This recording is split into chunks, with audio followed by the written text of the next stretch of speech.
Welcome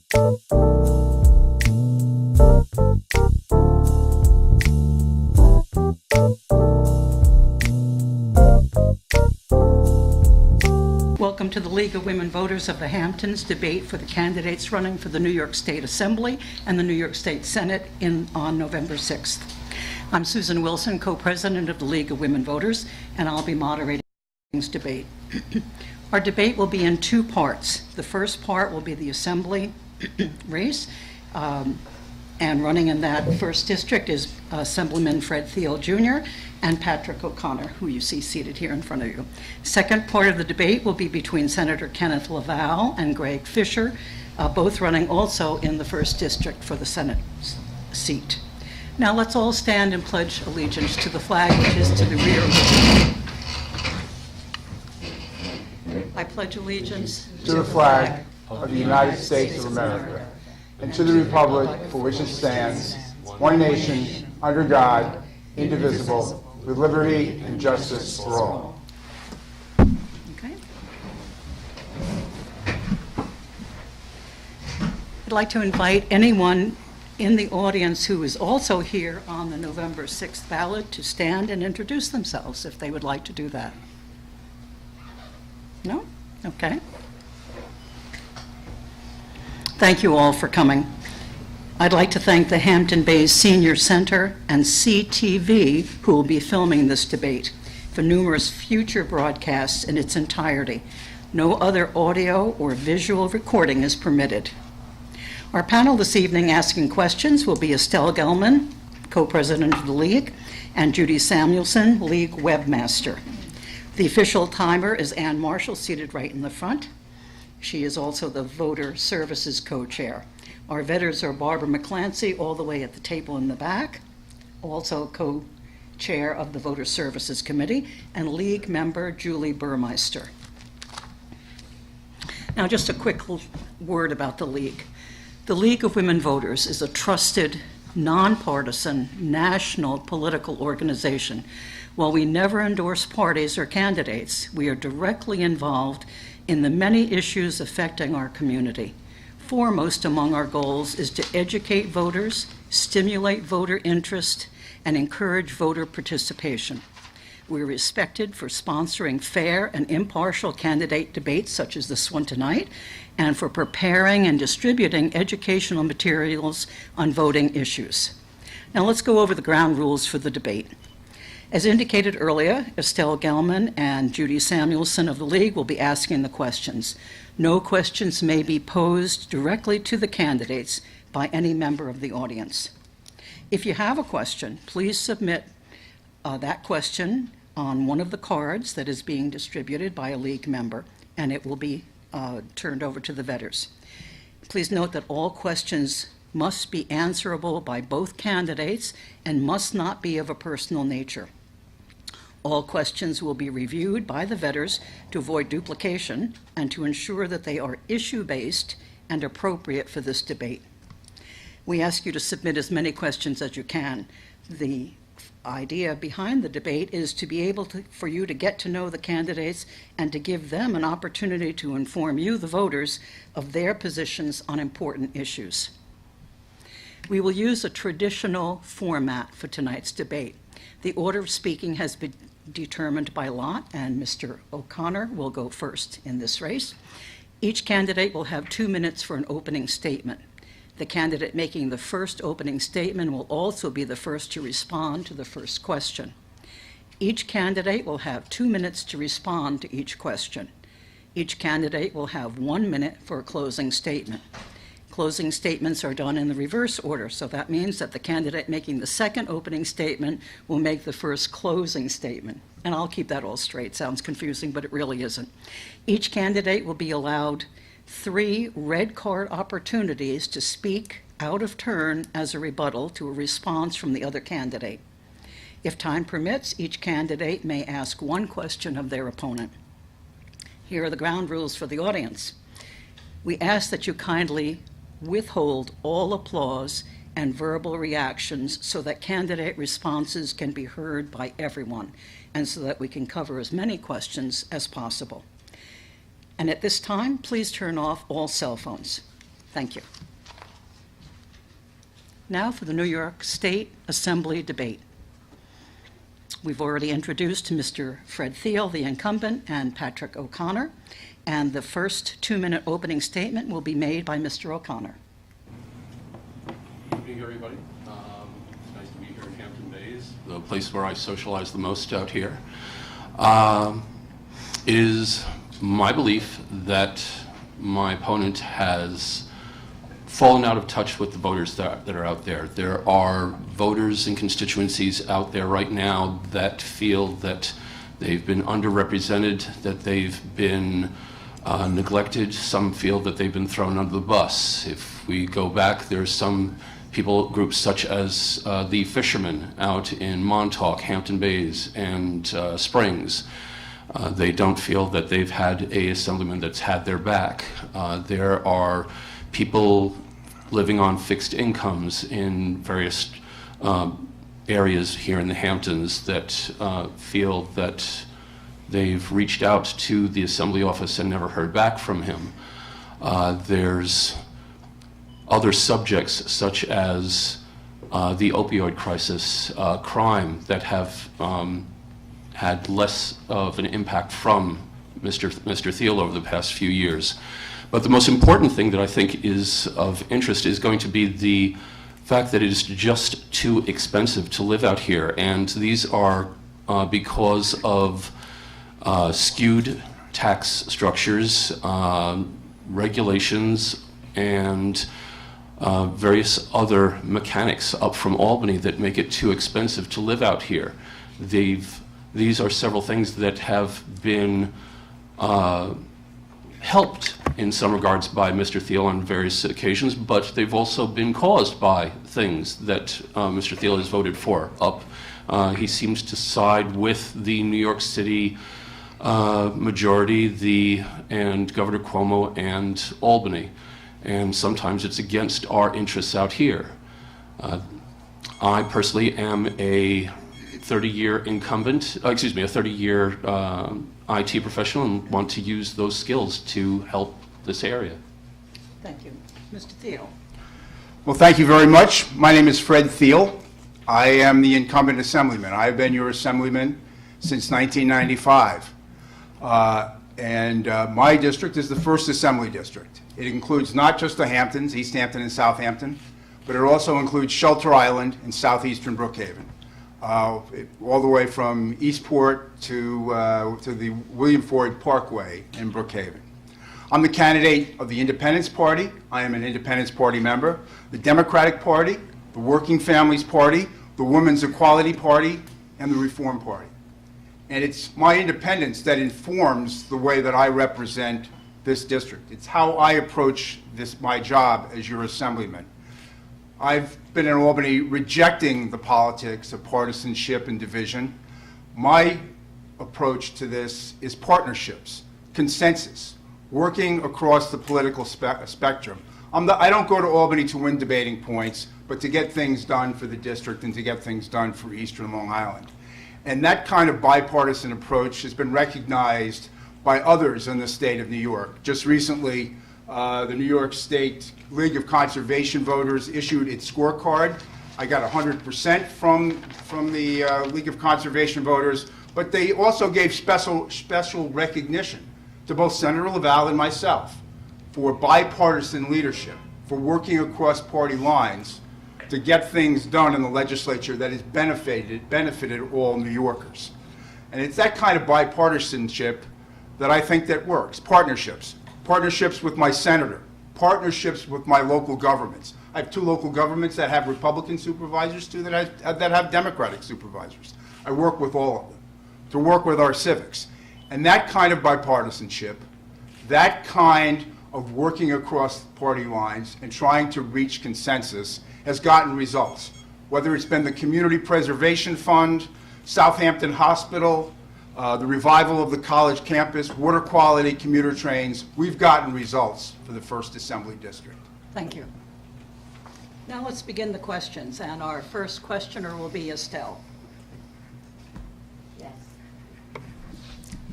And for the first question, would you support legislation legalizing marijuana in the state? And that goes to Mr. O'Connor. Could I ask for a clarification on that question? I'm for the legalization of marijuana for medicinal purposes, for just prescriptions, but I'm not for just blanket legalization of marijuana. Well, medical marijuana is already legal in the state of New York. And I did support the medicinal marijuana. With regard to legalization of marijuana, I do support its decriminalization, and I've supported that. To me, the jury is out on the legalization of marijuana. The governor is holding hearings and listening sessions and has put together a task force on that. I want to hear more. I have reservations about legalizing marijuana at a time when we're dealing with the opioid crisis here.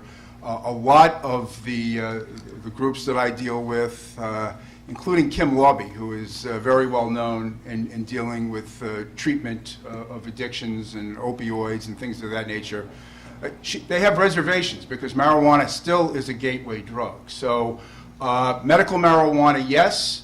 Decriminalization, yes. But for me, the jury is still out. I'm not ready to commit to legalization of marijuana. Okay, thank you.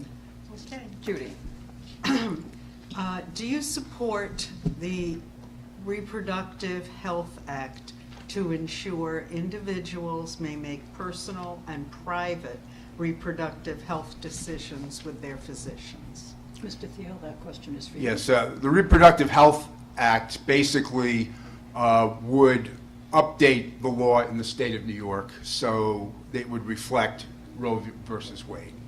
The state of New York was one of the first states to protect reproductive freedoms, to provide women with choice. And in fact, it was my predecessor once removed, Perry Duryea, who was the Speaker of the Assembly, when that happened back in 1970 before Roe versus Wade. So our statute, which was adopted in 1970, is out of date. It doesn't reflect what is the law of the land in Roe v. Wade. So I support that act, number one, because it would update our law to reflect Roe versus Wade. Second of all, given the recent Supreme Court appointment on the federal level, I believe that Roe versus Wade is in jeopardy. And because of that, it is more imperative than ever that states update their laws to protect women's reproductive choices. So I support the bill. I co-sponsor the bill. I've already voted for the bill and certainly would do so again in the future. Okay. Mr. O'Connor? I've already screened with the National Organization of Women earlier this year and basically explained to them that, yes, I am pro-choice. I am a pro-choice Republican. So I don't see any conflict here whatsoever. I wouldn't be opposed to the legislation.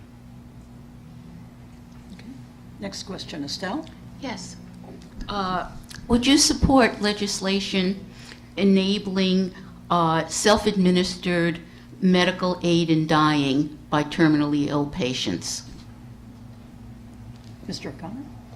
Honestly, not something that I've given a great deal of thought to. I always feel that any choice like this is a final choice. I have more of a libertarian view on what, just like my views concerning reproductive, the issues that we just discussed, that we are owners of our own bodies. And as long, you would hope that any decision that's made that's final is the ultimate last one that you feel that you have to make. But as far as assisting is concerned, you want to have a health professional involved in something that's going on like that. So I would honestly, I would have to give a great deal more thought to that issue. Well, there's legislation in Albany that would implement that. Assemblywoman Amy Paulin is a sponsor from Westchester. I recently went on the bill as a co-sponsor. I support the legislation.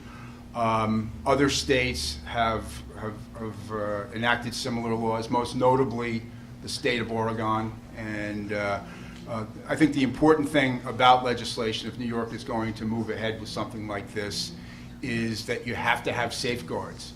And you have to make sure that it is indeed that person's decision, and there's not undue influence or other things going on to protect that person. But the state of Oregon has done it. I think it has worked well there. Again, these are personal decisions, and they are decisions that I believe that individuals should be making and not the government making, and that's why I support the legislation. Next question for Mr. Thiele. This is a more local one. Are you in favor of building the deep water wind farm off Long Island? And then the corollary is, how is that thinking affected by the proposed sale of Deepwater to Ørsted, which is a Danish company? Okay. First, in the more generic sense, because I think you have to look at the big picture here, and I support the need for alternative energy. I think we should be doing everything that we can do to promote solar power, to promote geothermal power, to produce wind power. We have to wean ourselves off of fossil fuel. Climate change is real. We need to deal with it.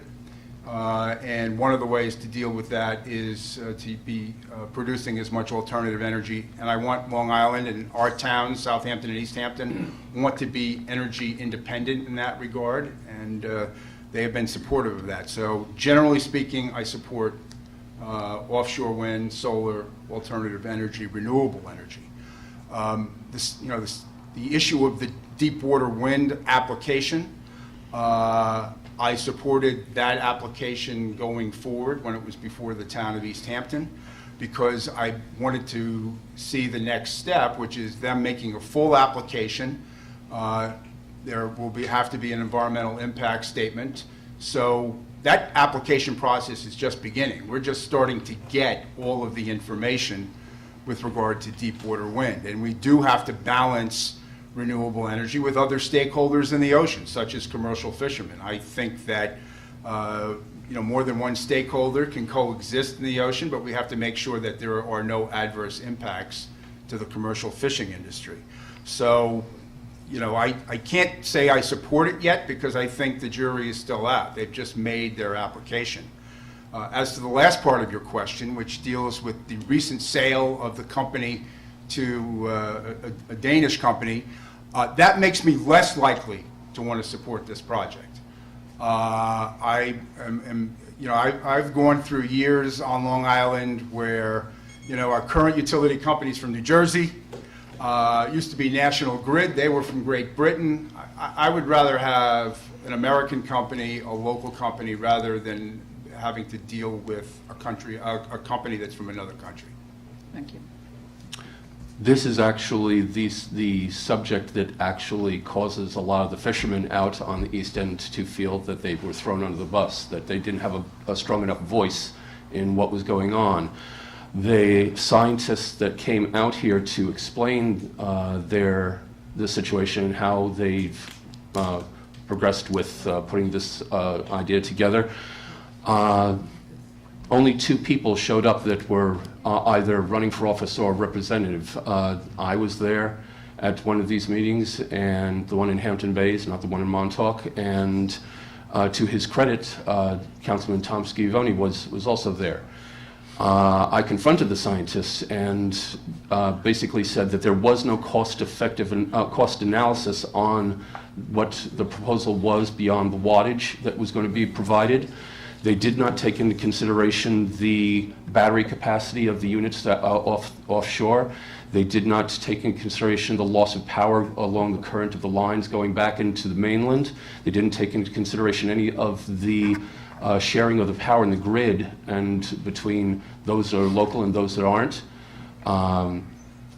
we're asking the fishermen to give up a lot on something that may not work perfectly. And you have just in the news just recently showing all those thousands of abandoned windmills throughout North America. It's got to be something that's, I'm for smart clean energy, and this does not seem to be a smart idea. And again, just as brought up at the sale, it was supposed to be American company for American jobs, and now that's taken out of the equation too. There's a lot of things that have to be worked out before this is considered a smart idea. Okay, next question. Okay. Given the fact that many of our public parks are in need of maintenance, what would you do to provide a clean, safe place for our kids to play, to ride bikes, to do skateboards? Mr. O'Connell. Right now, we just had a park created locally to here, and that was done more on the local level. I think that all politics is local, and like I said, each of these communities needs to address their park needs individually. Well, I don't think it's just a local issue. I think the issue of parkland is a state issue. I think it's a county issue. I think it's a local issue also. But the state of New York, and certainly during the time that I've been in the state assembly, when it was Senator LaValle's been in the Senate, we've seen great expansion of the park system on the east end of Long Island. Most notably, the old Jamesport property. We've seen a number of additions, throughout the East End. So certainly the state has a role to play. But I am particularly proud of the issue of Good Ground Park. Now, Good Ground Park was a town park right here in Hampton Bays. It's going to be like the Central Park of Hampton Bays. It's going to really, I think, be a game changer for them. That park was acquired with funds from the Community Preservation Fund. The Community Preservation Fund has preserved over 10,000 acres for 4 purposes: farmland, open space, but also active parks and recreation. And Good Ground Park was an example of that. And we can help local governments, and in the case of Good Ground Park, for example, Senator LaValle and I were able to get state and municipal funds, capital funds, $1 million for the improvement of that park. So it didn't have to be paid for by local taxpayers. So, to me, that is what we can do. We certainly want to continue to expand park opportunities on this, as far as the state park system, but also it's the Community Preservation Fund that's going to enable local governments to acquire more parkland, and we've been there to support them with capital money so that they can make the improvements for things like skateboard parks or basketball courts or things of that nature. Next question. Do you support allowing state pensions for persons convicted of ethics violations involving their work as public officials? Mr. Thiele? No. Perhaps the easiest question of the night: should somebody who was an elected official, a public official, who violates the public trust, then be able to collect a pension?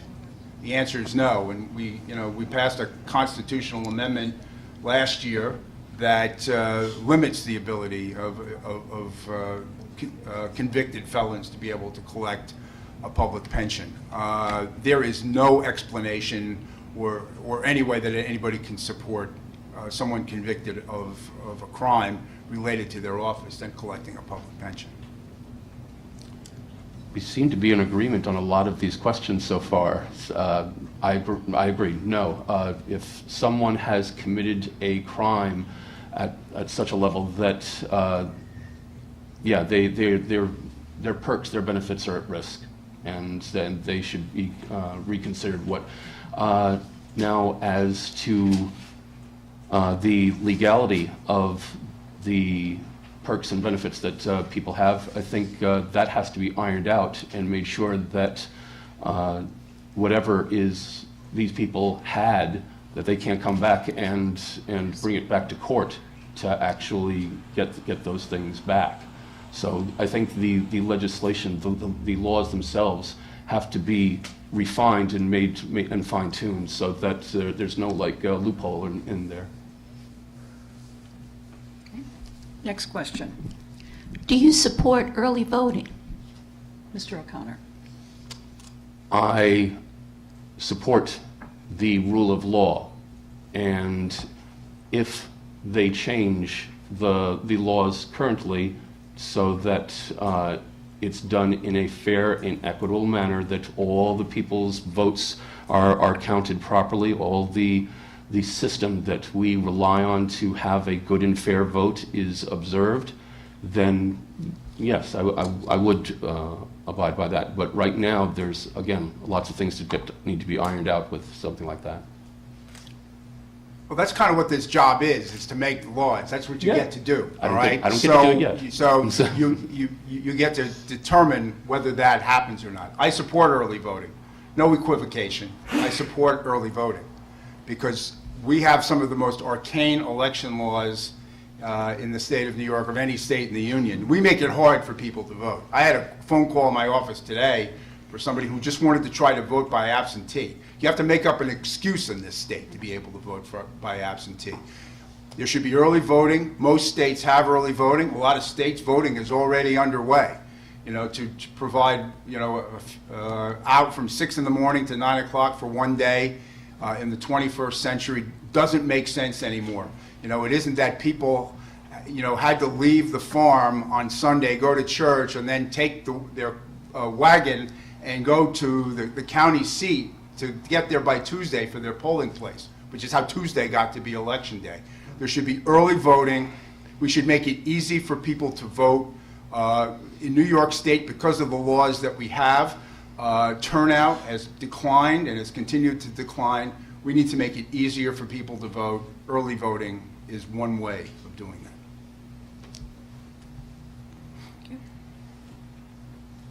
Oh. Sorry. Did I put you to sleep with the last answer? I was so rapt attention. What would you do to protect public pension funds? That's a mouthful. For example, would you find ways to prevent using it to balance the budget or any other use outside of awarding pensions? Do you think the current safeguards are enough? Well, New York State pension system, the system in New York State has been ably administered by the current state comptroller, Tom DiNapoli. He's done an outstanding job. And so our pension system, unlike many pension systems, state pension systems across the country, is in good shape and it is well funded. So at the beginning, let's start out with that our pension system is strong in New York State. But I certainly do think that the issue that you raised, and that is, should the state legislature or anybody be able to raid the pension system to balance the budget or to pay for this or pay for that? Absolutely not. There is a constitutional protection of people's pensions in New York State. That is, I think, is sacrosanct. So yeah, that's a discrete fund. It needs to be kept that way. It shouldn't be able to be raided. We don't want to be Detroit or some other place where they've had pension problems. So certainly, I think the pension systems are in good shape already, and they're well protected. However, certainly, any attempts to invade that in the future would be something that I would resist. Believe the pensions should, just as it's in the private sector as well as in the government, that it's be treated as a contract with the employers that needs to be observed. And that's not to say that the people in government can't negotiate something further if there's hard times or anything, but no, you can't dip your hand into the piggy bank from other hands and But as far as the contract between the government and the workers are concerned, whatever was agreed upon needs to be honored, and that money needs to be protected from people putting their hands in from other sources. As long as that's the case, then yeah. Okay, next question. In view of recent convictions and sentencing of state officials, do you support a new or revised ethics policy for elected officials in the state? Mr. O'Connor. Right now, again, like I said, most of the situations that we have revolve around the laws either have a gray area or not being enforced properly, and then that leads to loopholes, and that leads to the people that basically cross the line and then have to be arrested and tried and convicted. Right now, the way things are, I'd like to find out how those things can be assured that they're being enforced properly before adding to the legal process that's out there already.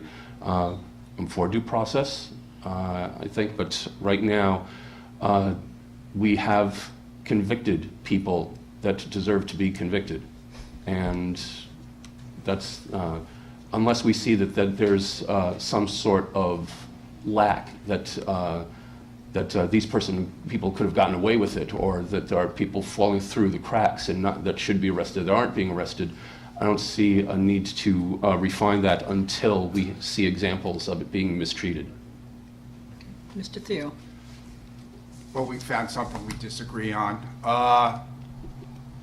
The current ethic, yes, people have been convicted through the criminal justice system, but that can't be the first defense for integrity in ethics in government. And the existing system doesn't work. We have two separate ethics bodies on the state of New York.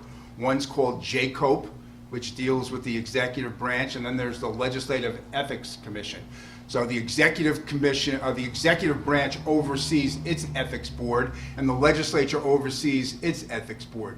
You can't oversee yourself. Did any of our ethics committees in Albany ever catch these guys? No. It was the U.S. Attorney's Office that caught them. So I support the same thing that a group called the Committee to Reform the State Constitution supports, which is a constitutional amendment that would create an independent ethics agency that is not controlled by either the legislature or the governor. It's independent. Just as there's a commission on judicial conduct, an independent commission that oversees the judiciary. So I support that constitutional amendment. I sponsor it in the State Assembly. I think that we need to have an independent body, and I don't need to study it anymore. I think I've done my study, and this committee, has looked at the legislative races, and it's Democrats and Republicans and an occasional independent. But in District 1, they said that I responded, that you didn't respond. Don't vote for O'Connor. Now, I would have rather had them say vote for Fred Thiele, but they said don't vote for O'Connor because he didn't respond, just as he didn't respond tonight. Okay, we have a red card, Mr. O'Connor. One of the things that bothers me right now is having too much power up in Albany right now, and one of the things we have right now, and you mentioned the Attorney General's office, the Attorney General that's running for office right now has alluded to the possibility of politicizing the office of the Attorney General's office. If that's the case, then having that much power in that part of the government, it could be, like I said, such power, even an independent body that he mentioned could be misused. And that's why I think it deserves greater thought. Okay. Okay, this is a question from the audience. 40 years after the Shoreham nuclear power plant was closed, we are still paying for it. Can anything be done to reduce or eliminate further payments? Mr. Thiele. Long Island Power Authority. the Long Island Power Authority Reform Act of 2013. I voted against it. I voted against it because it was not reform, and I knew that it was designed to reduce oversight of the Long Island Power Authority. It carved the state controller out of the oversight of the Long Island Power Authority. It carved out the Attorney General. It gave all of the bulk of control to the governor's office, and I thought that was wrong. I thought that, the Long Island Power Authority needs to be independent, and it's not. And what we've seen under the Long Island Power Authority Reform Act of 2013 is that debt has increased. Debt for the Long Island Power Authority is now in excess of $8 billion, and some of that debt is the Shoreham nuclear power plant that they've refinanced. I don't know how many times that we continue to pay for. Debt is up, rates are up. There's a 3-year rate increase right after the Reform Act.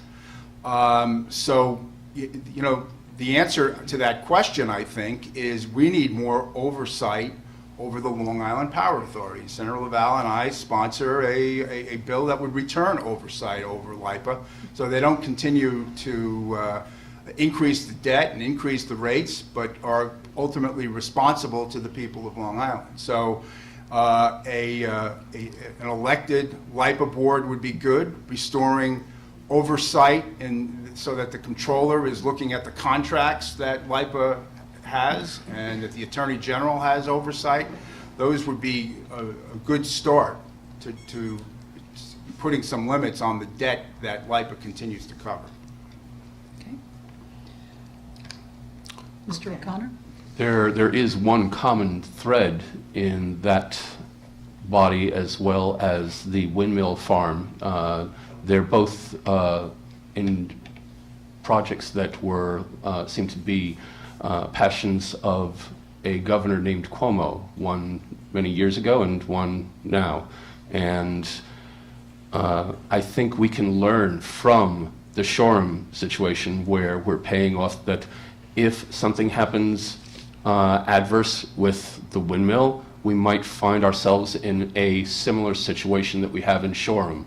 So I think we can learn from our mistakes in the past, and there is a likelihood if the things that I had mentioned earlier aren't addressed, then power rates might go up, just like they did before. And I don't think we want something like that to happen. So I would, for a independent body to oversight that seems to be a prudent choice. Thank you. Next question, How do you feel about term limits? Mr. O'Connor. I've already been on the record at being interviewed by other newspapers and bodies out there that if I was lucky enough to get elected and re-elected, that I felt that just like we have a president for 8 years, I would think that 8 years for any legislator would be more than enough. If you had a governor for 4 years, well, times change with the political bodies out there. Times basically say that a new generation of legislators for a new governor would be a good idea. Me personally, I said that if I wasn't term limited, I would term limit myself in 8 years or less. That being said, we need right now new blood in Albany. We need the change that we cannot just rely on the the voters to just kick the bad people out of office sometimes. And maybe term limits, although I felt originally on paper that that's something undemocratic, maybe limiting the people that we have in office to just what we all might agree to be a fair number of years might actually cause better legislatures in the future. Thank you, Mr. Thiele. Listen closely to what he just said. You can't trust the voters to make the right decision. He said it. I didn't say it. That being said, when it comes to term limits, I do trust the voters. And I think that term limits are a blunt instrument to deal with, and not an effective instrument to deal with what I think is a deeper problem in our democratic process. And that is the influence of money, special interest money, in the political process. That's what we should be fixing. Citizens United, one of the worst court decisions that the United States Supreme Court ever issued. Since that decision, we have just seen dark money, PAC money, billions of dollars being spent that because somebody in the Supreme Court that somehow thought money is the equivalent of speech. I disagree. But we still have the ability on the state level to limit the influence of money. I support the public financing of campaigns on the state level. I support eliminating the LLC loophole that allows money to flow into state races. If you want to change this process and make it more fair and more balanced, change the campaign finance system that we have in this country and change the way that it operates in the state of New York. I have complete faith in the voters that they're going to make the right decision in November. I have complete faith in that. Term limits, because we don't trust the voters, is simply, that's an insult to the people that we are seeking, whose support we are seeking tonight. Thank you. Next question. Would you like to see a review of the closed primary rules that are currently in Mr. effect Thiele. in New York State? Yes. As an independent, I would like to see an end to the closed primary rules in New York State. I could not vote in the presidential primary last year. I do not support a complete open primary. I don't want Republicans voting in Democratic primaries. I don't want Democrats voting in Republican primaries. In states where that happens, you see mischief. However, I want people to be able to participate, and unaffiliated voters, if they want to vote in the Democratic primary or they want to vote in the Republican primary, they should be able to do that. And I sponsor legislation that would permit them to do that, because I want more people to participate. And people wanted to participate. When there was presidential primaries in here, and by the way, there's another law that needs to be changed, 3 primaries in the state of New York in a presidential election year, presidential primaries, federal primaries, state primaries. But the number of people that contacted my office who wanted to vote for one of the candidates for president, but they weren't enrolled in a political party, was substantial. So I think a lot of states allow unaffiliated voters to choose which primary they can vote in, and I support that. In the presidential primaries several years ago, you had, in some of the smaller states, you had people being able to register and cast their vote in the primary of their choice. There was a theory, because you don't know exactly how people vote on an individual basis, but there was the theory that people from one political party to influence the outcome of the president's primaries, either whether it was for former Secretary Clinton or it was for now President Trump, they voted in order to do that. There's the theory that some people across party lines, in order to influence the other, did so, and may have been in a situation where, careful what you wish for, they might have said, oh, Donald Trump will never win being president of the United States, and they crossed the party lines and voted for the person that they thought was least likely to win, and then went ahead and did something like that. I think there's something to be said about being a member of the political party that you're voting for, and being someone that chooses the standard bearer for that political party. And I think it's not too bad an idea to actually keep things the way they are right now. Okay. We have time for 2 more questions. Make them good. What would you do to advance the cause of affordable housing? Mr. O'Connor. Right now, as far as affordable housing is concerned, we would have to reassess the tax structures out here in order to start one thing. Then we would have to go ahead and look at the loan process to, I don't think we want to have a repeat of the bubble that we had several years ago. So I think we need to be careful. But the one thing that we really want, and everybody wants, is to have a roof over their heads which they can afford. So I would have to give that added thought. Well, I've given it a little thought. I think affordable housing is one of the biggest issues that we have out here. And that's certainly something in the coming term that I want to be able to focus on. And point one, we're not going to be able to build our way out of affordable housing. First of all, the marketplace tilts too much towards second homeowners. We can't be increasing density across the South Fork to try to build affordable housing. We're stressing our water supply. We're stressing our highways already. The infrastructure can't take increases in density. So we're not going to be able to do that. We have to make existing housing stock more affordable. Now, how do we do that? We do that with the counterpart to the Community Preservation Fund.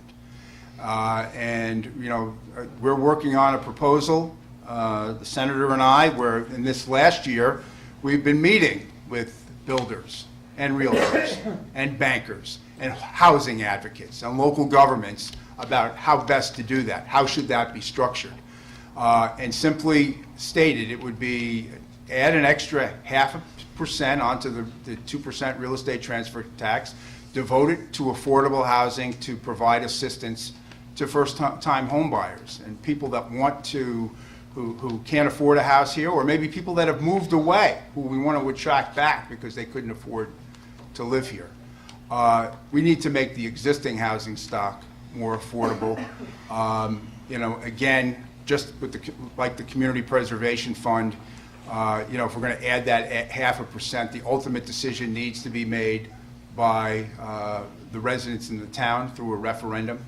And if people are willing to support that kind of program, it should happen. But I think we should give them the opportunity. And our last question. Oh, caught off guard again. Do you support allowing undocumented workers to get legitimate driver's licenses? Mr. Thiele. Yes, I do. The state of Connecticut has that program already, and I have to say that if you had asked me 10 years ago, I probably would have said no. Maybe if you asked me 5 years ago, I might have said no. But I've talked with a lot of law enforcement officials, the local police departments, the town and village police chiefs, talked with some local insurance agents also. And from my perspective, public safety comes first. And I want to know that when I'm driving down County Road 39 or Montauk Highway, that the people that are driving on the road have a driver's license, that they've been able to pass a driver's test, and that they're insured. And to me, regardless of the failures on the federal level with immigration and all those issues, to me it's about public safety. And I would support that legislation simply because I think it would make our roads safer. Right now, we don't see too many days go by when or a lot of time go by when County Road 39 is closed because of an accident. And the idea of keeping the roads safer, I think that is more important than the issues of immigration, which we have no control over on the state level. No. The DMV and voter registration are linked together right now in terms of that, and that would be a slippery slope in terms of voter fraud going forward. I would also say that there would be, it's a leap of faith to say that it definitely would say that it would add for greater safety. That's something that needs to be proved over time. But like I said, it's an issue of the laws being obeyed, and I think that being undocumented to begin with says that you've already broken one of the laws. So why would we want to add to that? Okay, red card? Feels like a soccer game when I put this up. But you know, that's a red herring, and that's a fear tactic. No. Nobody said anything about letting immigrants vote.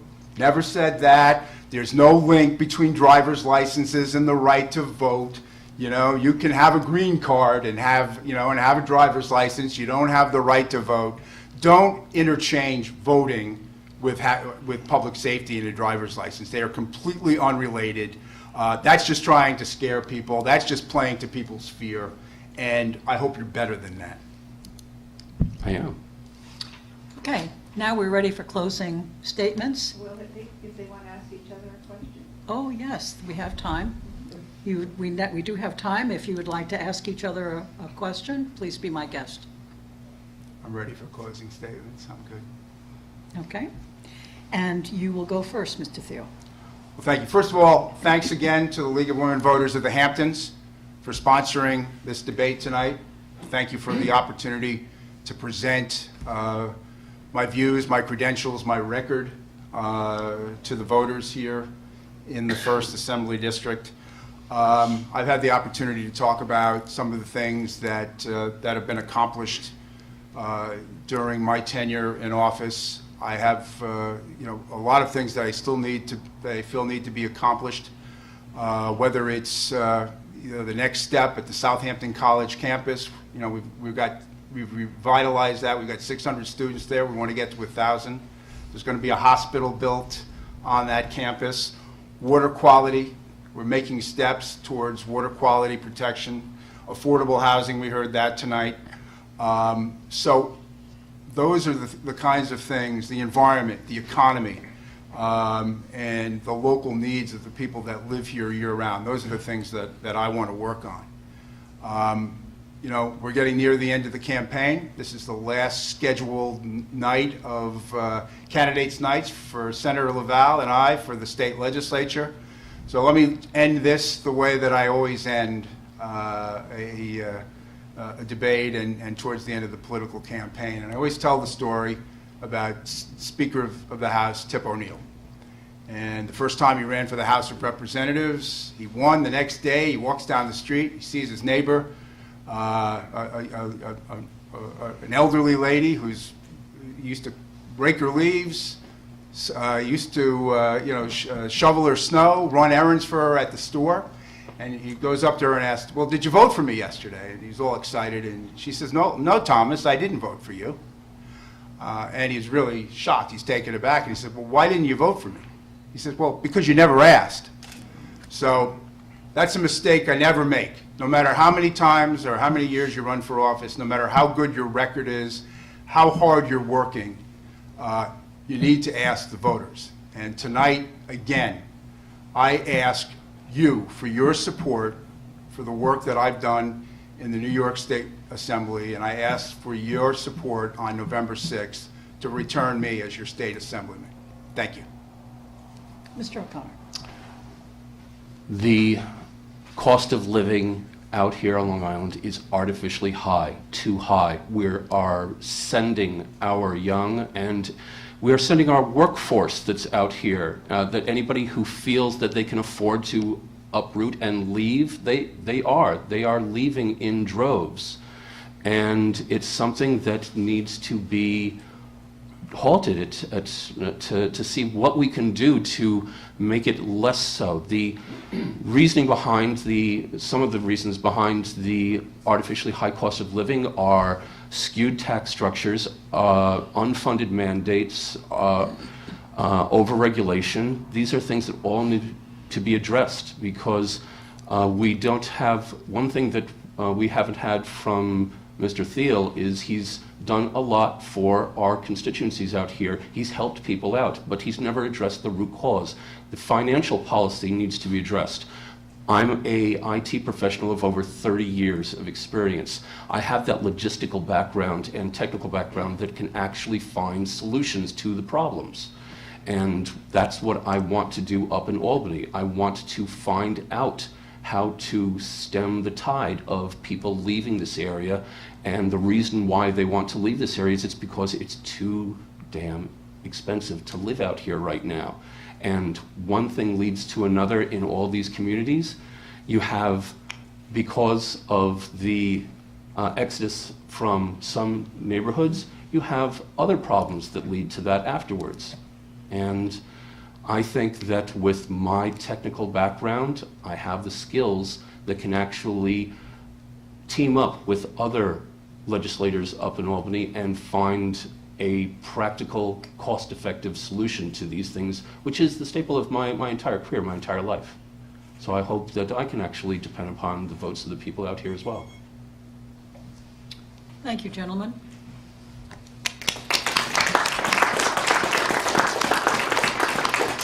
This concludes our debate for the New York State Assembly. Okay, let us begin.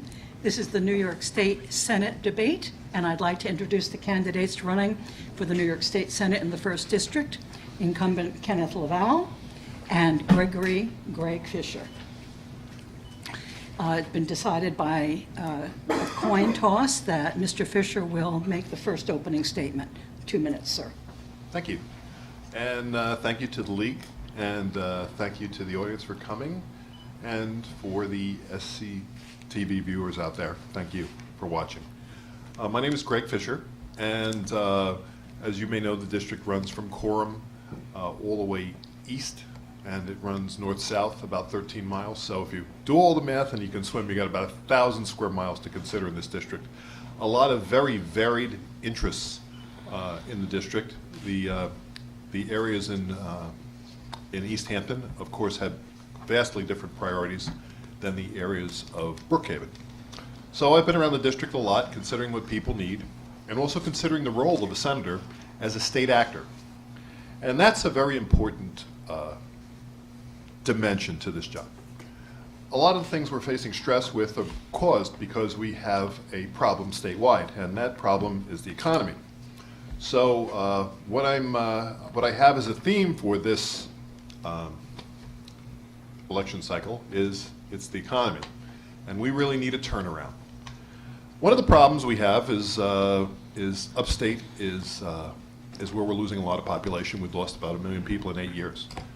That's causing us down here in the Lower Crescent with the population center to pay the bills for upstate that they can't pay. As well, we have a compression problem because of the lack of industry up there, where the population is still settling in the Lower Crescent. It's a growing pain, and it's a problem. And we have to go back to looking at senators and assembly people as statewide actors and provide, not just pandering to their local constituency to get elected, but really becoming strategists and planners and showing some skill at developing and being responsible for the entire state. Not to mention that we have tremendous waste and mismanagement in government, and if you heard about the Buffalo billions, certainly all senators and assembly people are responsible for that calamity, and that's an example. So thank you, and I'm Greg Fischer, and I'm running on the A line on your ballot this November 6th. Thank you. Mr. LaValle. Thank you, League of Women Voters, for hosting this event. This morning I was in my Senate office and I opened a drawer and I found a piece of paper that had my mother's biography on it. My mother should have run for office. It wasn't the right time for her in her life as a woman to do that. But I saw so many things in my mother's biography that I chuckled about, because she encouraged me to run for office.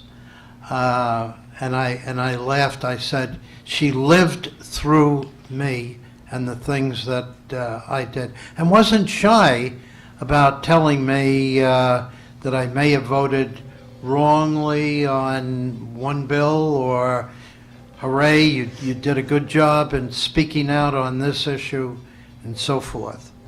So I've been interested in elected politics. I was a classroom teacher in the Middle Country School District, and I've taught from 4th and 5th grade to graduate school. Teaching is certainly a love that I have in working with young people and imparting information and learning from them as much as you teach them. Okay. Thank you. First question, please. Do you support awarding state pensions for persons convicted of ethics violations involving their work as public officials? Mr. Fischer. No, I think we just did pass some law on taking away pensions from those convicted of crimes related to their office. And I believe in the expansion of that. However, one thing that has not been considered, and I think this will be subject to some challenge in the future, where you have a marital estate and you have an innocent spouse, and you might even have children involved in this. So it's not as easy as it seems. But yes, there needs to be a real penalty for betrayal of public trust. But we have to consider all the other people that are innocent people that would be affected. I don't think any law has done that thus far. But I would support further sanction for those misusing their office, selling influence, failing to enforce the law as their office prescribes. And there's a lot of it that we don't see in the news, and I've gone after a lot of it. And prosecution is very thin. I had the opportunity to vote on that measure, yes, to support it. And I think as we move forward, once the train is coming down the track, it will keep going. So you will see other changes to that law, because you cannot give up the public's trust in any fashion. Okay. Next question. Okay. What are your thoughts on making affordable housing more available, Mr. LaValle. particularly on the East End? Well, it is it's an issue that we have to continue to work on. I sponsored and is law of first-time home buyers, so that we have begun to get into some of the issues that we need to get into in terms of financing and taxes. And that's what the first-time home buyers does, allows for low interest rates, and also the area of taxes provides a lower tax rate for first-time home buyers who are predominantly, but not solely, predominantly young people. Well, that's a tough one for 2 minutes, because there are short-term and long-term actions to be taken. However, the long term is you have to fix the economy overall, because what we have is a function of flat income. Median income is very, very flat, but you have costs going up at about double every 15 years. So that's a collision course with all kinds of calamity, and I hope I'll get the chance to talk about that later on and how I intend to fix that problem. But that's a systematic problem. Now, as a tactical thing, in the short run, there are many things we can do. For one, judges in this county have their offices cluttered with foreclosures and other problems with homes in limbo, not just full-blown zombie homes, but a lot in limbo. So I would implement law, or at least improve standards and goals such that those properties would move faster. I know of many people that can't even get a hearing on their foreclosure. So there's big problems there. Then there was a program in up till, I guess maybe it was 30 years ago, called Mitchell-Lama Housing, and it was such that the government would manage and bond construction, and it was top quality construction. This stuff is still around and in great shape. And in New York City, you have Mitchell-Lama Housing with that could be 20-story buildings with a view and a doorman and an elevator. And you have $1,400 a month 3-bedroom apartments. So that same concept of having government intervene and create housing could also be applied to possibly areas put together out here for in the first district for quality houses. And you can also do it on a smaller scale or a different scale for manufactured homes where they build the lots and the roadway and the sewage, et cetera. So that's one way. But mathematically, it's very tough to, without fixing the overall economy of the state, to create real affordable housing. And I'm looking forward to explaining that. Thank you. And we have a red card from Mr. Red card is, this is not New York City. It is not New York City. And to use Mitchell-Lama as an example just brought chills up and down my spine. Do I get to rebut that, or have to use the red card? If he says it, I LaValle just- is finished, you may. No, well, I'm pretty clear it's not New York City. Mr. LaValle does take money from the big housing interests in New York City that would like to see rent control and rent stabilization abolished. So I can understand his real stance on affordable housing. However, Mitchell-Lama is the concept of having government manage the projects and government create income standards so that you would have housing that's really affordable for people of lower income. If you exceed those income standards, you can't apply for those houses. And if you can't sell it for a profit, those type of co-ops, because they are co-ops, so you can only sell it back to the cooperative, and it becomes another generation of affordable housing for who might move in later. Another red You know, card? I'm going to, Okay. yeah. You only get 3. Okay, next question, please, for Mr. Fischer. Do you support early voting and no excuse absentee ballots? Oh, absolutely on both, and very clearly. We're having a crisis now with absentee balloting.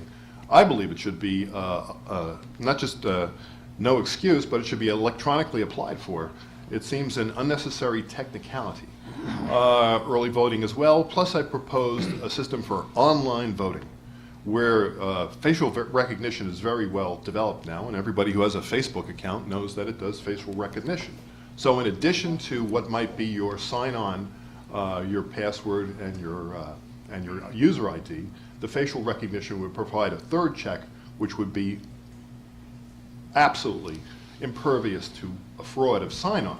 Now, the question has become that, and there's been some changes in the law because of fear of people selling their votes.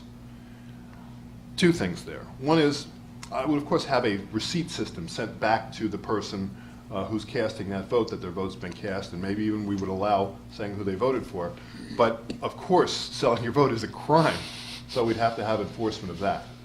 I'm also in favor of many other voting reforms, including far greater leniency on party changes. I don't think you should have to apply so far in advance to have a party change. Under the Constitution, it's your right to associate with who you want. You shouldn't have to be associated with a group you don't want to be associated with, should they change their politics. But New York doesn't provide for that. So I think that's grossly unfair and unconstitutional, but it is the law in New York. As well, there are many states that allow you to register on election day. You can just go in there with your ID, and if you're a bona fide resident, you're there on election day, you can register. Here, we have some other arcane system where we don't have, you're not allowed to register right before an election or on election day. And we actually do something which was done for political purposes, but it's not fair either. We allow veterans to register later. While we do owe a great debt to our veterans and we certainly need to find ways to thank them, that still seems an equal protection violation for everybody else. Why not allow just everybody to to register on election day? Okay, thank you. Thank you. I've been the sponsor of a lot of changes in the absentee ballot law, and we certainly have to go further. Voting absentee ballot, as most of you know, are the first votes cast. So I think we need to make changes in the current law to make it more accessible to people, easier, not having to tell people I can't be there because of business or X, Y, or Z. So I think that probably will happen. But I want to just remind everyone that one's vote is very, very precious.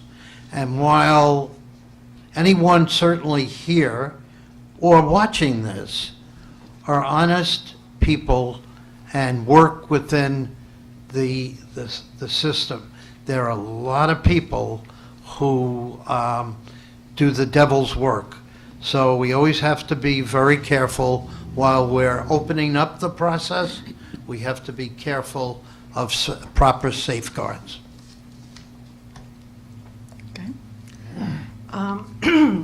Our property taxes are high, and the majority of that is the school tax to pay for the schools.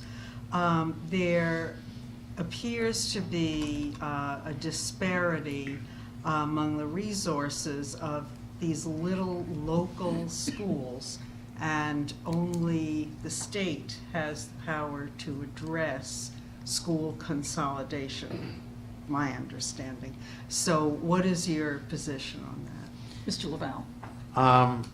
You're right, but that is a issue that is guided by local control, and we can push districts to consolidate until the cows come home. But the ultimate choice belongs to the taxpayers in the districts that might be discussing this. We had Tuckahoe, Southampton,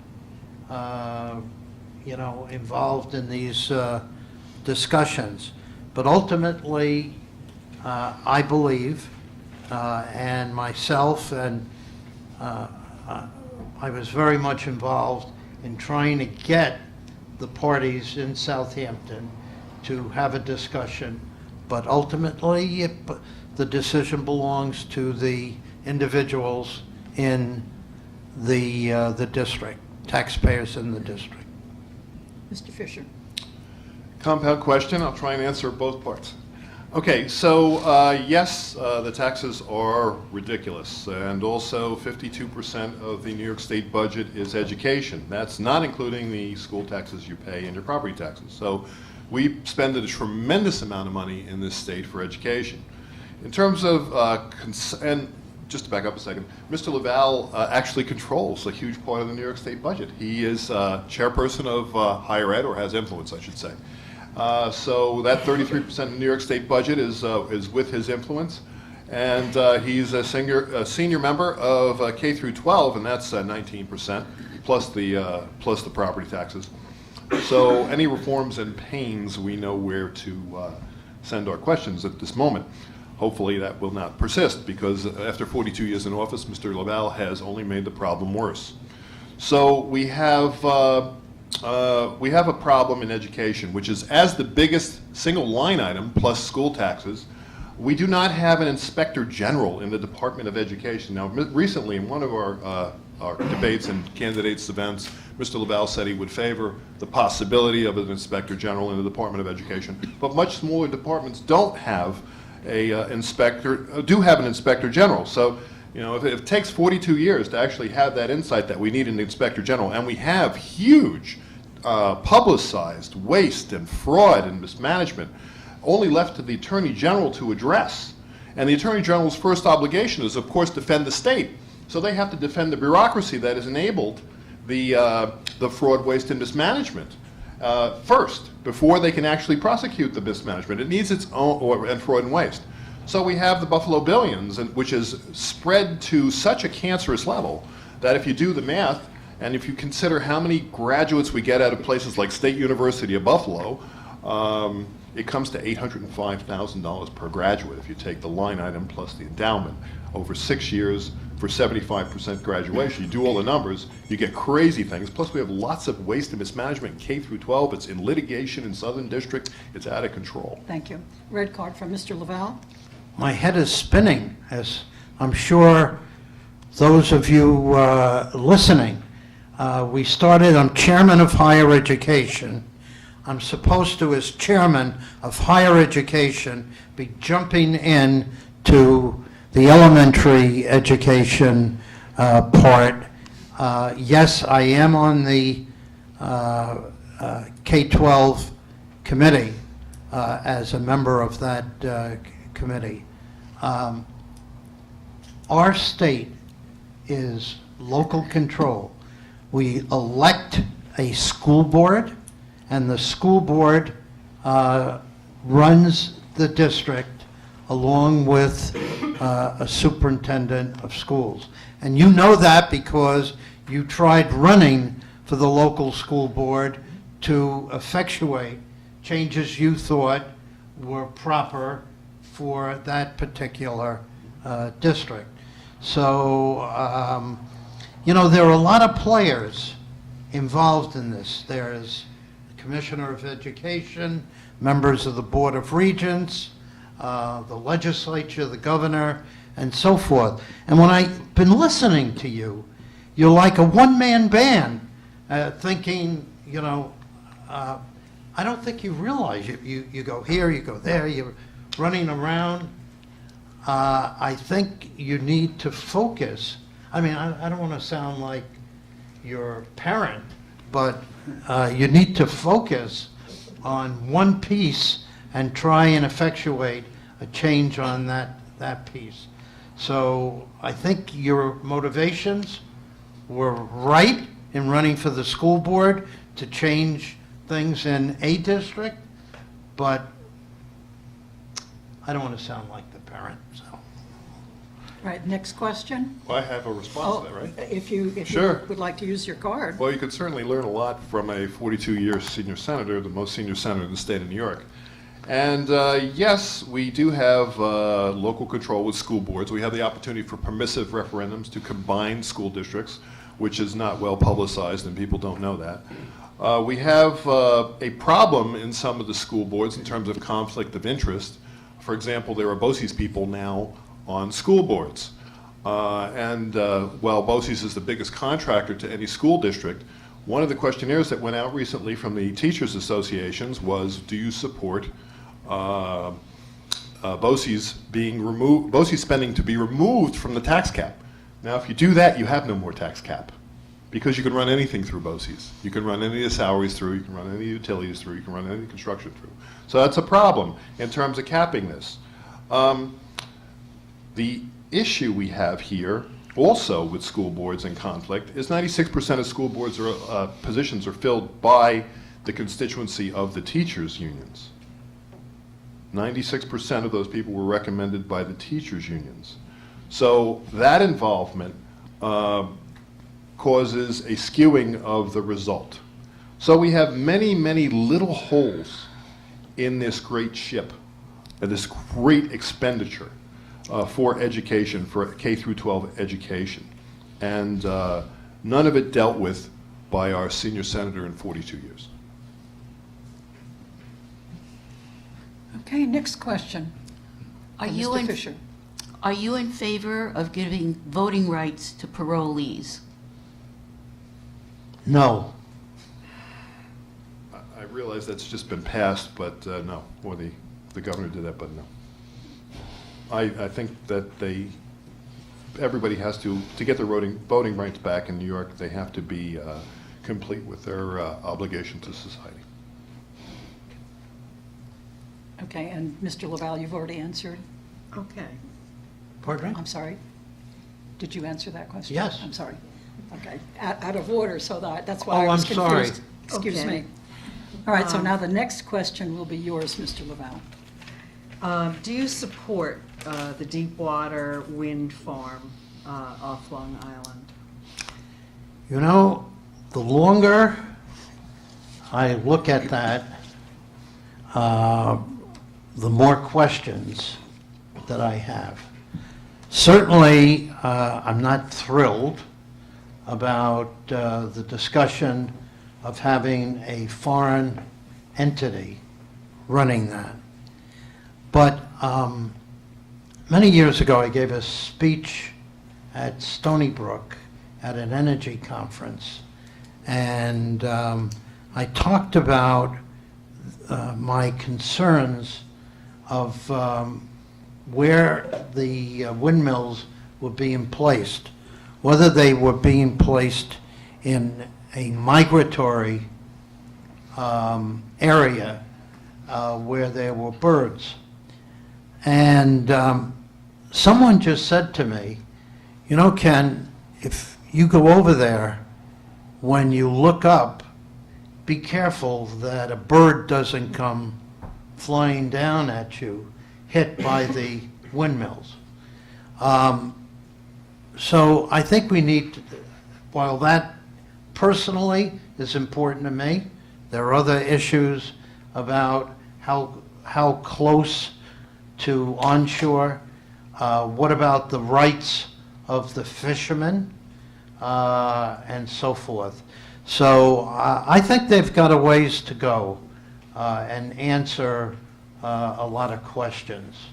I support, you know, renewable energy, so we have to try and work out some of these issues, some of these problems.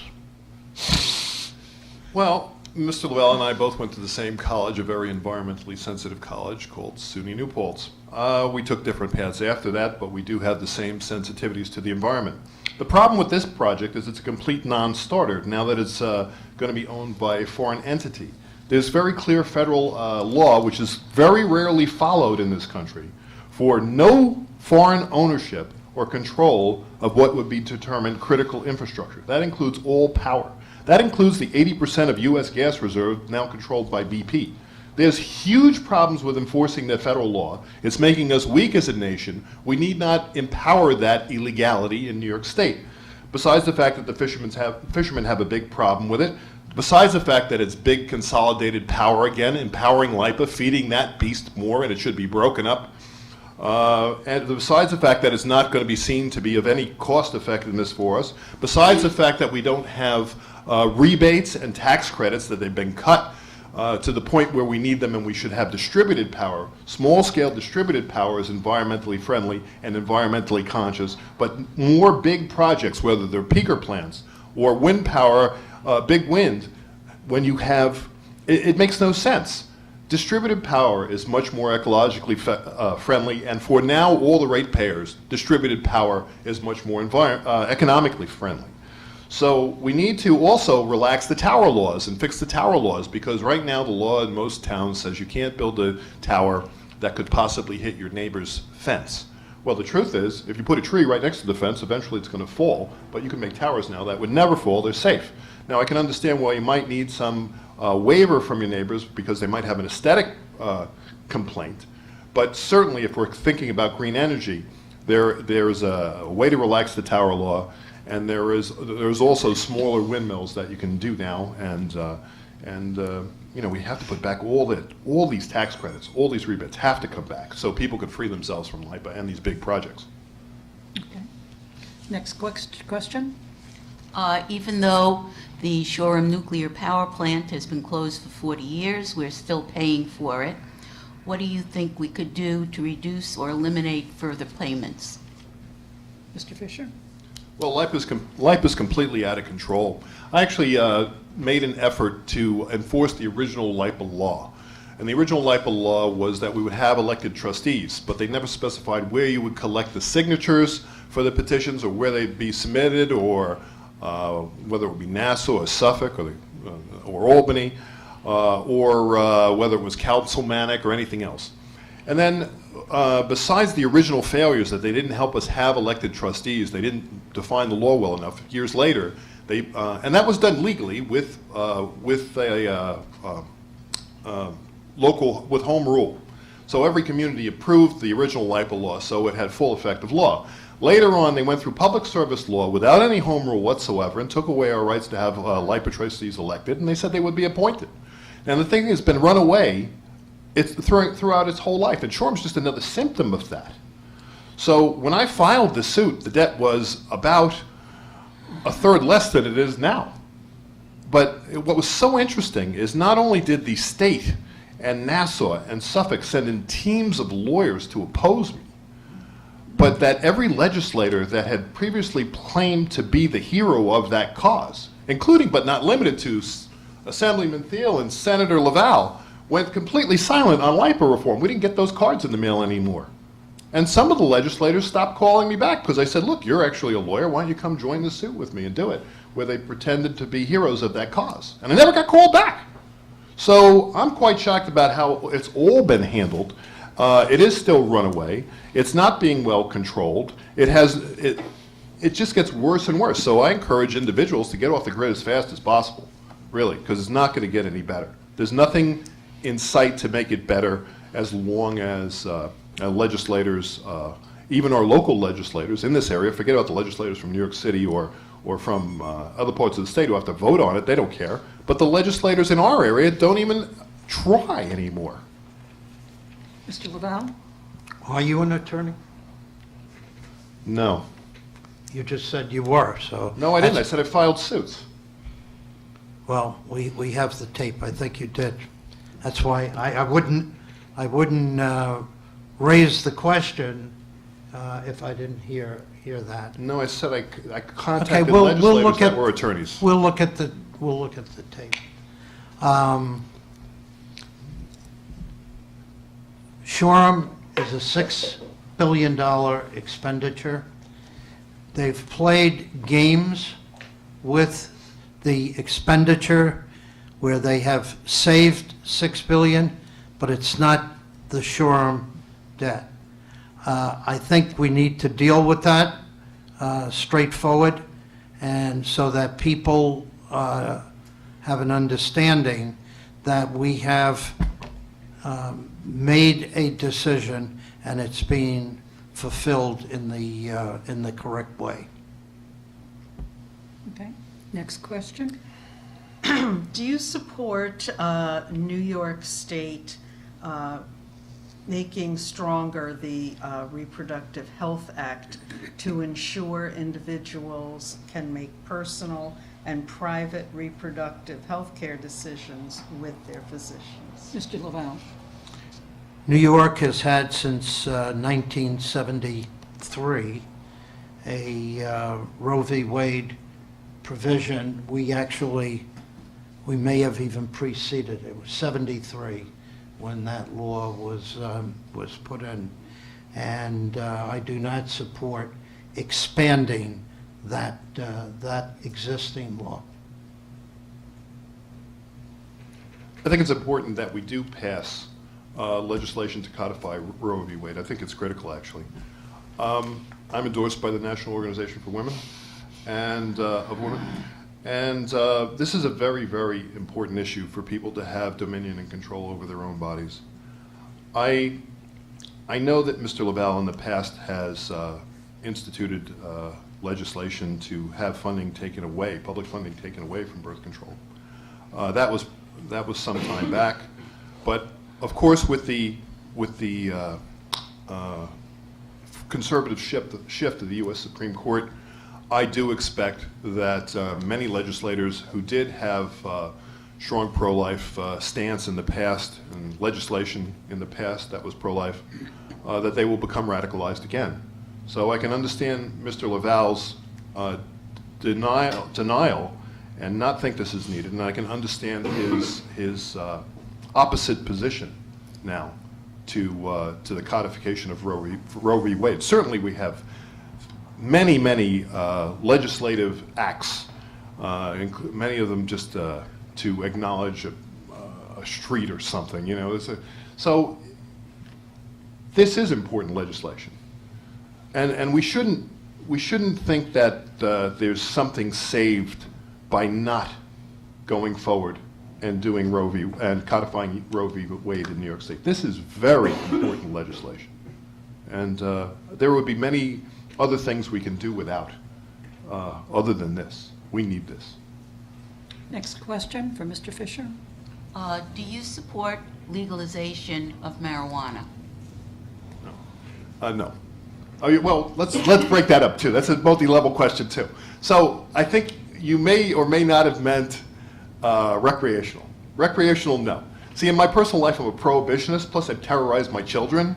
So, you know, I have 4 children, and they're far and away from doing anything there. And I've made it clear from what I've learned in my personal life and people that have had problems with drugs in my family, that for a lot of people from the very first time, they're addicted.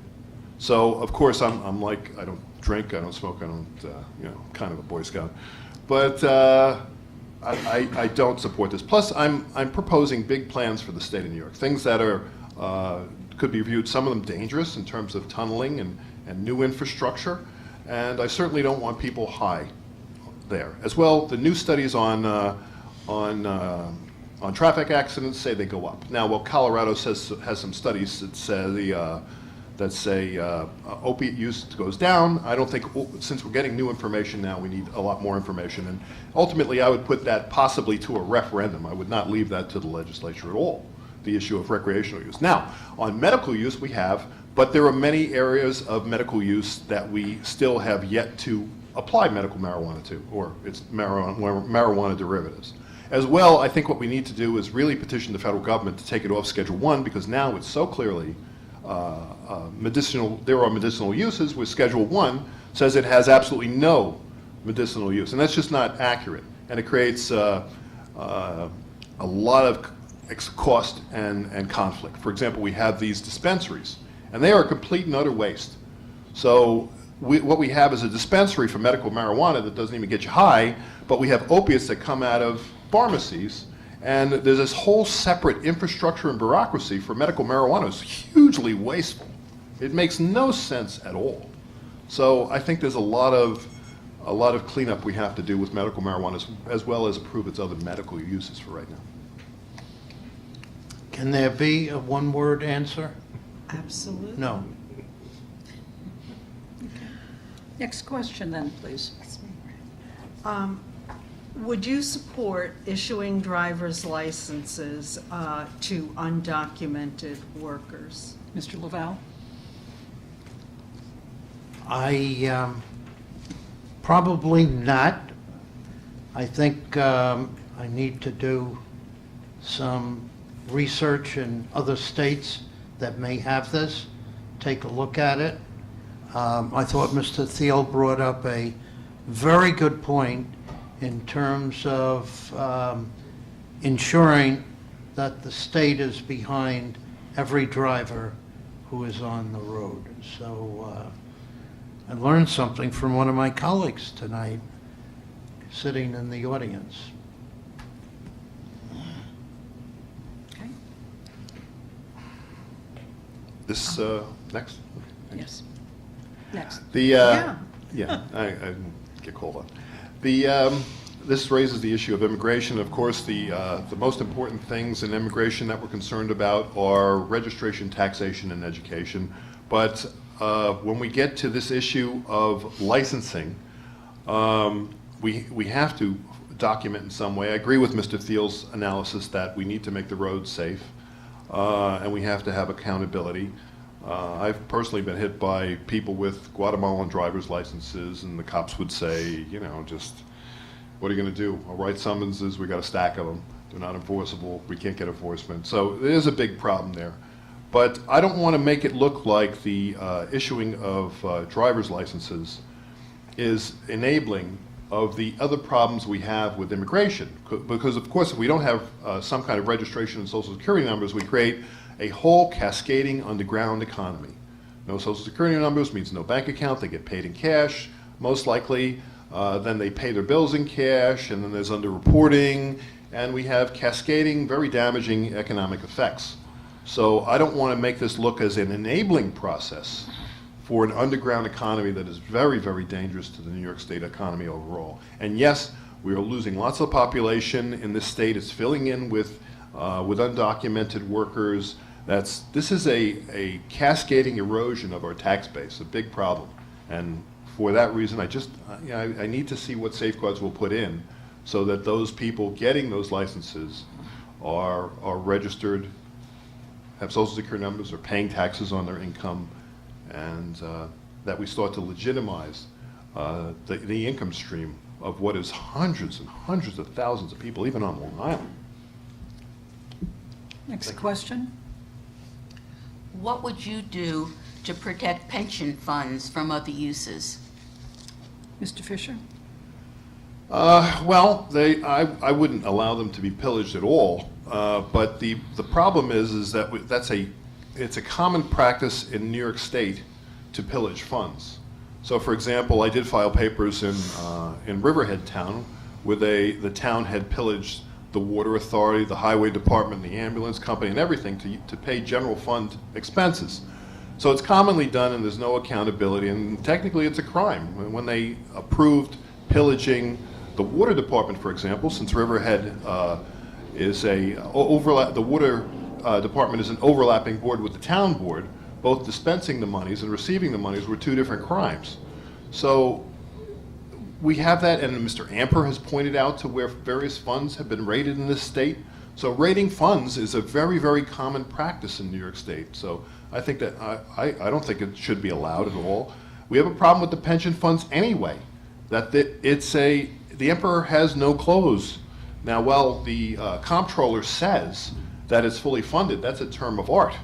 The truth is, if you take the $210 billion and divide it across the 1.1 million people that are covered, you get $185,000 a person. And that's not enough in the event of a serious downturn, economic downturn. That's a problem. As well, if you take the phenomena of let's say, well, pensions are largely contractual. So if you take the phenomena that we're having in this economy of doubling costs every 15 years and flat income, and if we do have a collapse here, which I expect has to come sooner or later because we have increasing debt, Nassau's got a financial control board, Suffolk County's on its way, New York State's on its way to its own financial calamities. It's not impossible that those contracts get voided if there's a financial calamity, no different than Michigan. So it raises the many big problems that loom in the background. But yes, I would protect them, absolutely. Mr. LaValle? Mr. Fischer makes irresponsible statements, and people hearing this, our pension funds are protected by the controller, and they are, there has been none that I'm aware of, allegations that he has misappropriated, misinvested any monies, so that people's monies, pension funds, are protected properly, and that people can sleep being assured that all proper methodologies are being followed. Yes, a red card. Pay no attention to the man behind the curtain. So, this is what we have. I did not say they were pillaged now. I was worried about them being pillaged in the future. And I am also pointing to statistics and numbers that the Comptroller's Office issued. They issued that it's $210 billion. They represented that it's well funded. Well, it's funded based on what the law requires. I'm just saying it's not funded well enough in the event of a downturn.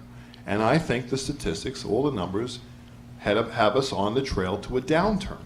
So if that's what's at the end of the rainbow here, we have to be concerned. And I have a problem with Mr. LaValle minimizing the risk to those pensions. because they didn't minimize, they minimized the risk to those pensions in Michigan as well.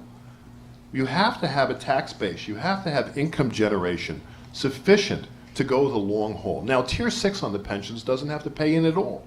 And historically, the systems were based on the newer generations paying in to the buttress up the system as we go forward. It's optional that they pay in. So we have a problem. We are having an income crisis, and the runaway debt is clear. It makes it clear that we're funding so much of government with debt. That can't continue forever. You can't kick the can down the road forever. You can't just make people feel good with debt. It eventually comes back to bite you. Final. You red can't card, Mr. make LaValle. broad allegations on an important topic. People hearing this, believing that the sole trustee, who is the controller, is not doing everything possible to protect other people's monies. Listen, I don't have a horse in that race. He's not from my political party, but he happens to be a good individual in protecting people's monies. And I've talked to him about this, and as an individual, he worries about that responsibility, worries about it, that he, as the controller, could make a decision that would imperil people's money. Okay. Next question, Mr. LaValle. Do you support single-payer medical insurance for New York State? No, I don't, but if I knew where all the money was coming from, I might take a look at that decision. You know, one of the things during this campaign that I've said over and over again, first district first. So during this last session, I wanted to make sure that the people in the East End, on the South Fork, were protected in having availability to health care. And we're talking about having established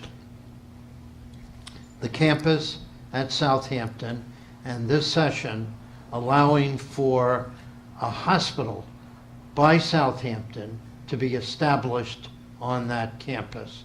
And I think it will change healthcare for forever on the South Fork. And I've been told that by other elected officials, that that action in and of itself is helping people immensely with their health care. So you don't have to go way out and debate issues on single payer. You can do things here locally to make sure that people get proper health care. Mr. Fischer? Well, I do believe that health care is a right, and more so. If income is flat and costs are increasing as dramatically as they are over time, it seems cruel and inhuman to deny people health care. So I do agree also with single payer. And I do agree with what Mr. LaValle said, is we're going to have a problem funding it. But I have some ways of cutting the costs of it. And I believe in the paradigm of real health care. What we have now is really sick care. So we provide services for all kinds of acute illnesses and critical care, but we don't have much in the way of prevention, focus on nutrition, and that does reduce costs of critical care. So that will be partially offsetting of the cost of what's being proposed for single payer. So for example, the health department has been doing study after study on what's causing the cancers on Long Island. And that's certainly an expensive disease to treat. And after our recent set of hearings, which I attended on Long Island, sponsored by the Health Department, they said they were going to do more studies. But we already know that there's cancer. We already know that people are dying. So why do you have to do another study without doing prevention? So there's a woman that wrote a book, an expert on Long Island, that wrote a book called Iodine. What you don't know about iodine can wreck your life. So the health department found in their studies that thyroid cancer goes way up and breast cancer goes way up, and we know very clearly that iodine supplements help knock those numbers down quite a bit, but there's nothing about it in the health department site. As well, when I would ask the health department people that were presenting the studies to date, they go, well, there's enough iodine in salt. Well, it's really not, and then you have to get the salt too. So they were not really training our people, educating our people, or helping our people prevent illness. Thank you. Thank you. Your time Thank is you. up. We have 2 more questions. I thought we were pretty much out of questions. Oh, we have a few more. Wow. We do have a few more. Okay. Do you support a cross-sound bridge or tunnel? Mr. LaValle. Well, it's been discussed for 30 or more years, and we're not sure it is environmentally sound. I would say it's one of those things you dream about, think about, but never gets resolved, because there has to be a starting point and a finishing point. And it's great for me to say someplace in Westchester is a good ending point, and then say Shoreham is not a good starting point. So I think it's something that will be discussed for a lot of years, but not proceed any further than it has already. Okay. Mr. Fischer. Actually, it's a point in my economic development platform. A cross-sound tunnel is what I'm proposing. And there's no question about its environmental friendliness. It was already proven by the tunnel, which is the tunnel going from England to France. There's nobody talking about it being an environmental problem or it shouldn't have been done. If you look at what might be unique Long Island geology, like the aquifer, you'd actually have to put 3,000 tunnels all the way from end to end to wreck the aquifer, and they'd have to be at the same height. What's being proposed is one tunnel, which is like putting a straw under a tap and watching the water go around it. So it has no environmental consequence, and I would have it go down at the LIE. Recent debate was from Oyster Bay residents saying it would ruin their views. Nobody wants to drive to Oyster Bay to get in the tunnel. The tunnel going cross-sound would be half the length of the channel, England to France, and I would recommend it come up in Port Chester, so it would not have have an interstate port authority, which would be tough to audit. I would continue that tunneling throughout the state, actually, and that's part of my plan for New York State infrastructure, where most others just talk about fixing bridges and potholes. That's insufficient for a new millennia of economic development, which would come later. Not to mention the fact that this would be paid for with bonds and paid back with fees, and there's no bridge or tunnel with tolls on New York State that hasn't paid for itself many times over. So this is smart, not just for an economics perspective, but it actually reduces carbon, even if we don't go to other stages of my plan, which is to do this with maglev. Even if you do it with just to have a regular tunnel. And if you can run a third tube to have public transportation, even better. But it certainly relieves a lot of the congestion and a lot of the standing traffic going in and out of New York City. Not to mention people's stress level, health consequence, not just the air pollution issue. To think about I'm out of time, but there's a security reason why we need more ways to get off of Long Island if we should have to. Do we have a Thank you. final question? Do you support the idea of sanctuary cities in New York State? Mr. Fischer. Again, on the issue of enabling illegal population, underground economy, I don't. However, what I would propose is a proactive way to fix the problem. And I would add function to the Department of Labor to help expedite and facilitate refugee and work residencies, so that we'd actually have, by function of government, seeing we are, for lack of a better word, addicted to immigration and right now illegal immigration on the East End especially, between farm labor and other service labor, that we need that labor. And it seems to apply around the state also, that we do need the labor force. So I would have government facilitate the legalization of those persons seeking legal status here. But the idea of sanctuary cities, like the idea of hiding out in the church or hiding out in one particular city while you're illegal, I don't think it's good to have an underground economy. Not just the economy, but to have underground individuals, unknown individuals, creates a real health and safety risk. I don't agree with that.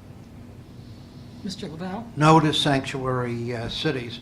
But you know, one of the things that could happen, and that it's at stake here, is that right now the majority is controlled by the Republicans in the Senate. And if that flipped in any way, the whole issue of sanctuary cities would be front, center, and alive with a Democrat majority in the Senate. I'm sorry, but you're both out of red cards. Thank you. We are now ready for, you may add your comments to your closing remarks if you like, and we begin with Mr. LaValle. 1 minute. This is about First District first.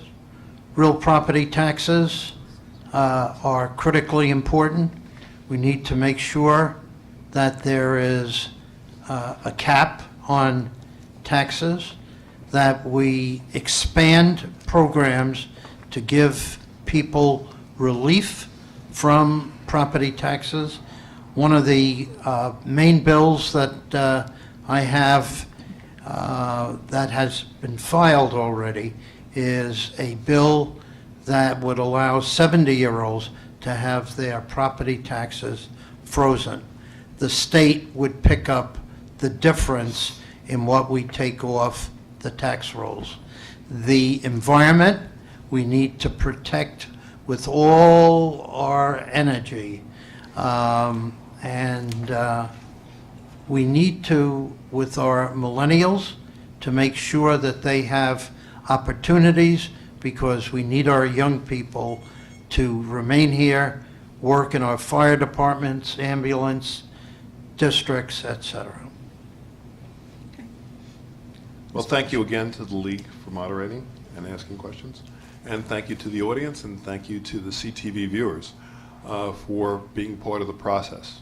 My name is Greg Fischer. I'm running on the A line, and what I'm proposing is different than you will hear from most other politicians. I'm actually proposing real plans for economic development, and that's different than saying what we need. We all know what we need. We all know the conditions. We all know we need jobs, more jobs, better jobs, higher than median income jobs, higher than minimum wage jobs, and we know that we have to have a way to fund government.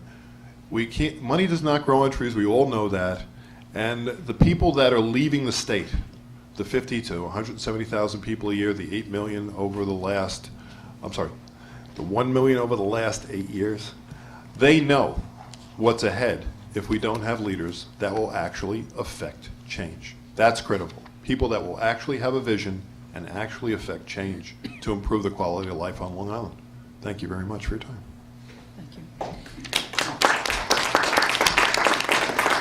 Thank you. That concludes our debate. I'd like to remind everyone that the League is holding congressional debate on the 29th, which is Monday at the Hampton Bays High School. Please join us for that. You may also pick up a voter's guide as you leave, and absentee ballot application, which has to be filed by the 30th of October. And the actual ballot is, we have that, a copy of that also for you. Thank you very much for coming. Good night.